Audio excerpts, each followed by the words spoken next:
2014ರಲ್ಲಿ ಲೋಕಾಯುಕ್ತ SITಯಿಂದ ಗಣಿ ಗುತ್ತಿಗೆ ತನಿಖೆ ಆಗುತ್ತೆ.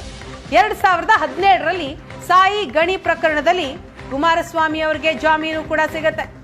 TJ ಅಬ್ರಹಾಂ ಹಾಕಿದ್ದಂತಹ ಕೇಸ್ ಇದು. ಕುಮಾರಸ್ವಾಮಿ ವಿರುದ್ಧದ ಅಕ್ರಮ ಗಣಿ ಕೇಸ್ TJ ಅಬ್ರಹಾಂ ಹಾಕಿರ್ತಾರೆ. SM ಕೃಷ್ಣ, ಧರ್ಮಸಿಂಗ್, HD ಕುಮಾರಸ್ವಾಮಿ ವಿರುದ್ಧ ಕೇಸ್ ಹಾಕ್ತಾರೆ. ಲೋಕಾಯುಕ್ತ ವರದಿಯಲ್ಲಿ ಅಕ್ರಮ ನಡೆದ ಕುರಿತಾಗಿ ಉಲ್ಲೇಖ ಆಗಿತ್ತು. ವರದಿ ಆಧಾರದ ಮೇಲೆ 3 ವಿರುದ್ಧ TJ ಅಬ್ರಹಾಂ ಕೇಸ್ ಹಾಕ್ತಾರೆ.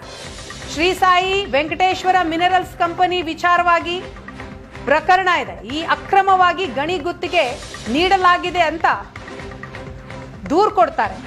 ಸುಪ್ರೀಂ ಕೋರ್ಟ್ನಲ್ಲಿ ಈ ಕೇಸ್ನಲ್ಲಿ SM ಕೃಷ್ಣ ತಡೆ ತೆಗೆದುಕೊಂಡಿದ್ರು. ಸ್ಟೇ ಬಂದಿತ್ತು. 2017ರಲ್ಲಿ 3 ತಿಂಗಳ ಒಳಗೆ ತನಿಖೆ ಮಾಡುವಂತೆ ಸುಪ್ರೀಂ ಕೋರ್ಟ್ ಸೂಚನೆಯನ್ನ ಕೂಡ ನೀಡಿತ್ತು. ಈಗ ಕುಮಾರಸ್ವಾಮಿ ಅವರಿಗೆ ಗಣಿ ಗುತ್ತಿಗೆ ಗಂಡಾಂತರ ಕಾದಿದೆ. ದೊಡ್ಡ ತಲೆನೋವಾಗಿದೆ. 2007ರಲ್ಲಿ 550 ಎಕರೆ ಭೂಮಿ ಗಣಿ ಕಂಪನಿಗೆ ಮಂಜೂರಾಗಿರುತ್ತೆ.